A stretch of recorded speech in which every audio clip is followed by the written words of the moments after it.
Thanks to our friends at The Motley Fool for sponsoring this video. Visit fool.com/ASYM for the top 10 stocks to buy right now.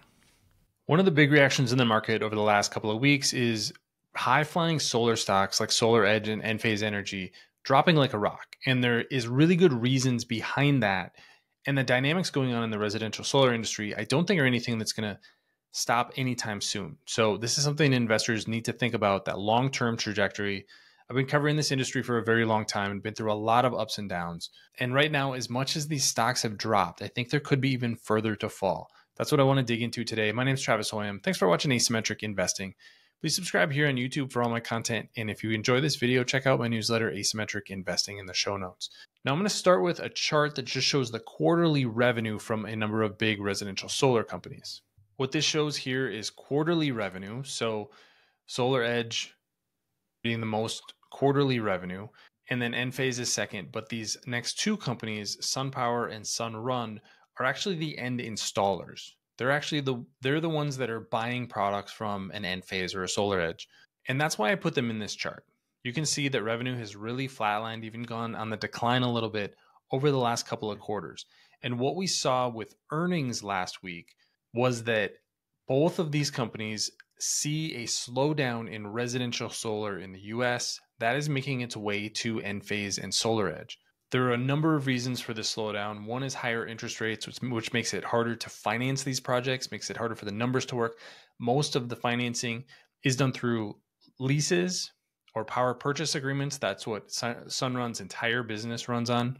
So what they do is they basically install the system, and then the customer agrees to pay for the electricity that they're getting from their roof, but Sunrun then has to find financing.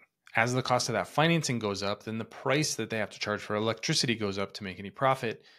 And the whole thing kind of falls apart as interest rates go up. SunPower is in a little bit different position because they don't do all of their business as leases or power purchase agreements.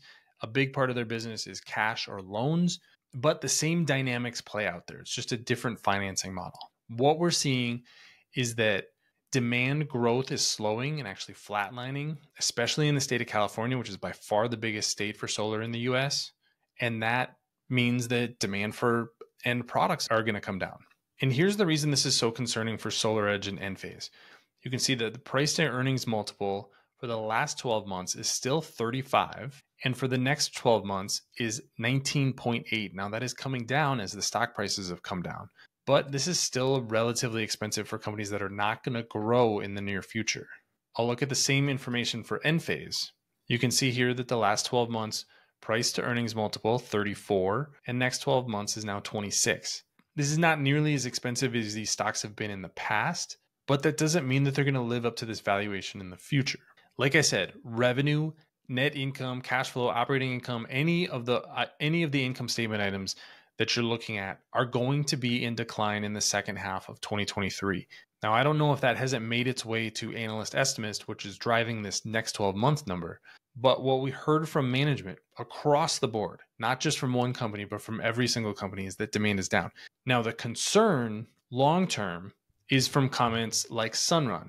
They said that they expect the cost of installation to fall about 15% over the next year or so. Where is that cost reduction going to come from? Probably not going to come from lower permitting costs or lower labor costs. Maybe you could cut some sales costs. What they're looking at is how can we cut supplier costs? How much it costs for a solar panel? How much it costs for an inverter, for a power optimizer? They're going to put pressure on their suppliers, and those suppliers are Enphase and Sunrun. This is the challenge paying a high multiple for companies where the end market demand ebbs and flows over time. Both Enphase and SolarEdge have had a ton of tailwinds behind them for many years because a lot of their customers were just getting into using products like power optimizers or microinverters.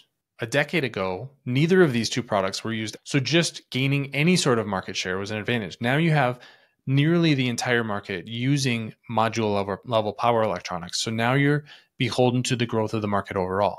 As the market overall comes down, especially in the second half of this year, we're going to start to see sales slow, and now you're going to start to see the same pressure on both of these companies that we've seen on solar panel manufacturers over the last decade.